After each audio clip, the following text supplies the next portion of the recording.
Thanks so much for being on the show. Thank you. Wait for the door to shut. Sure. Thank you so much for being on the show. Oh, thank you. I love locations, and in a movie like Smashed, you have to get the right dive bar. Is that correct? Absolutely. So tell me about your research and getting not a great feeling, but a great feel for the bar.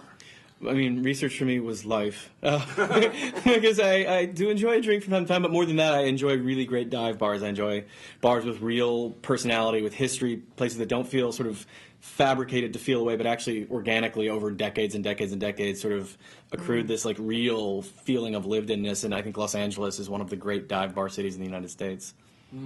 Does one stick out in your mind, a place you used to go and enjoy? Yes. It was called The Farmer's Daughter, and it was, no, that was across from Farmer's Market. No, there was a place down in Lawndale or some, when I first moved to L.A., I didn't even know where I was. I thought I was in Manhattan Beach. I was in Lawndale.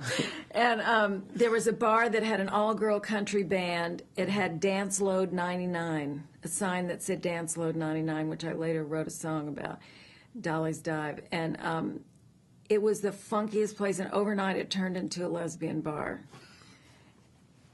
And we went, wait a minute, what happened? And it was all flocked wallpaper. But that was one of those authentic, wooden dance floor, Dance Load 99. Oh. It was a great place. It was funky, and they played great old country music, and it was incredible. That's awesome. Beautiful. Well, and talking about the movie Smashed, how was it what was the challenge to keep the mood light? Because it's such this topic touches everybody.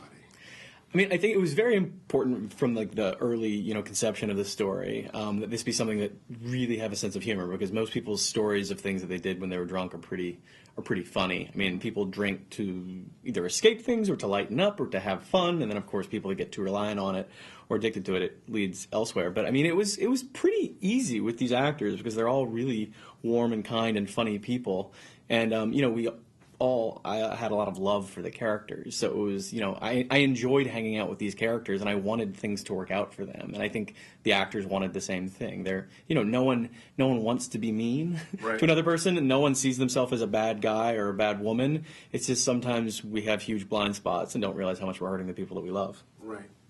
Take us behind the scenes. What were your actors actually consuming? What were they actually consuming? I think they were I don't know. There was certainly water. I don't know what prop beer is. You might know better than I do. Is it like apple juice or is it? It's fake non-alcoholic beer or Sharps. Apple juice. Yep. It depends on the budget. Yeah, we're an indie film, so we couldn't afford full-on apple juice. It was probably just water with dye. Do you have any stories that you can tell now, shooting on a low budget and maybe doing a little bit of guerrilla filmmaking at all? The whole thing felt guerrilla. We made the movie in 19 days, so it was a bit of a sprint. But it was pretty great. We shot very site specifically in Northeast Los Angeles, mostly in Highland Park, which is a neighborhood that I love. But when we had characters, riding bicycles through the streets, we didn't own those streets. People would yell at us, and sort of wind up in shots, and it was great. It created a sense that this was a real neighborhood where people knew the main characters, and as far as I was concerned, that was sort of a gift, and we tried to embrace that. That clown, wasn't that clown an accident? Yeah, there's a scene where they're riding bicycles down the street, and someone drives by wearing a clown mask for whatever reason, and Aaron Paul just was like, "Hey, babe, that's a clown," and it's so random, but it was just like this wonderful moment. He seems kind of drunk, and it seemed like I couldn't have planned it, and life is that weird, and we just embraced it.